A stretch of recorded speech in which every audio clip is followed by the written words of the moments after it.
Shalom. Pada kesempatan yang luar biasa ini, saya akan memberikan sedikit penjelasan dan uraian terkait dengan pembangunan gedung gereja GKJW Jemaat Sukun. Secara singkat dan secara garis besar, ide ini dimulai dari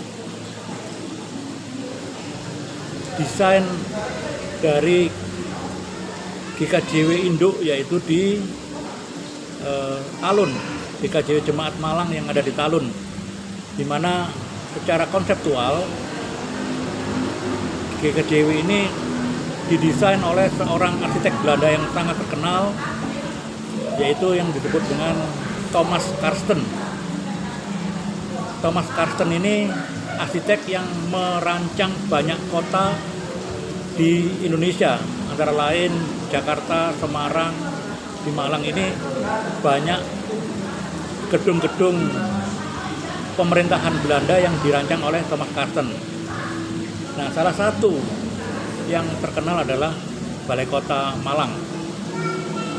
Nah, yang menarik, walaupun beliau ini seorang Belanda, namun ketika pendesain GKJW, gedung gereja untuk GKJW ini, di mana letaknya di dalam kampung, walaupun waktu itu masih tidak terlalu kampung sekali karena masih belum padat. Beliau punya konsep bangunan ini harus menyatu dengan masyarakat. Menyatu dalam arti apa? Tampilan bangunan ini tidak menyolok atau tidak eksklusif tampil seperti gedung gereja, gedung ibadah, tetapi lebih menyerupai rumah yang besar. Nah, inilah jiwa dari bangunan gedung gereja GKJW Jemaat Malang yang mengilhami saya, menginspirasi saya untuk mendesain gedung gereja di Janti atau di Sukun. Seperti kita ketahui bahwa lokasi dari gedung gereja ini berada di perumahan Janti. Oleh karena itu, keberadaan bangunan gedung gereja ini diharapkan tidak memberikan kesan dominan terhadap keberadaan rumah-rumah tinggal yang ada di sekelilingnya. Bentuk bangunannya ya kira-kira seperti kebanyakan bangunan yang ada di sekitarnya. Kalau dimensinya yang besar itu memang tidak bisa dihindari karena bangunan ini harus menampung cukup banyak orang di dalamnya, sehingga mau tidak mau tampilannya juga kelihatan besar. Namun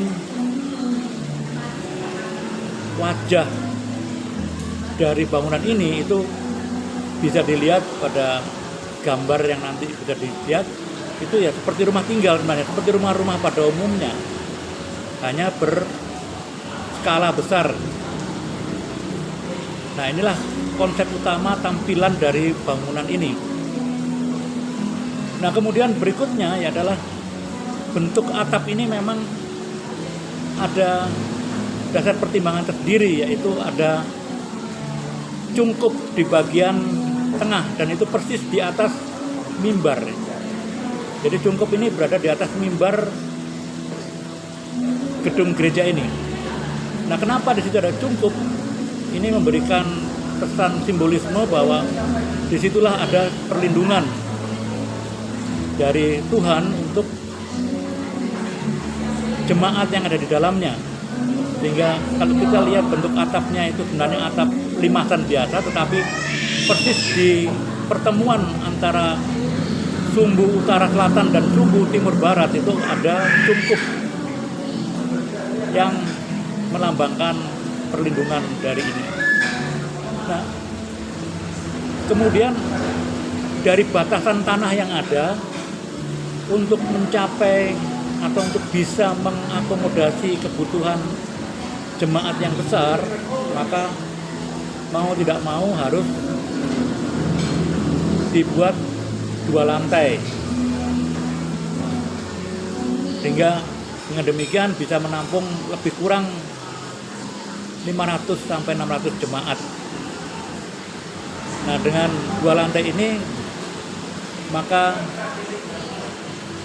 jumlah jemaat yang ada di wilayah Sukun itu bisa tertampung di dalam sini. Nah, konsep berikutnya lainnya adalah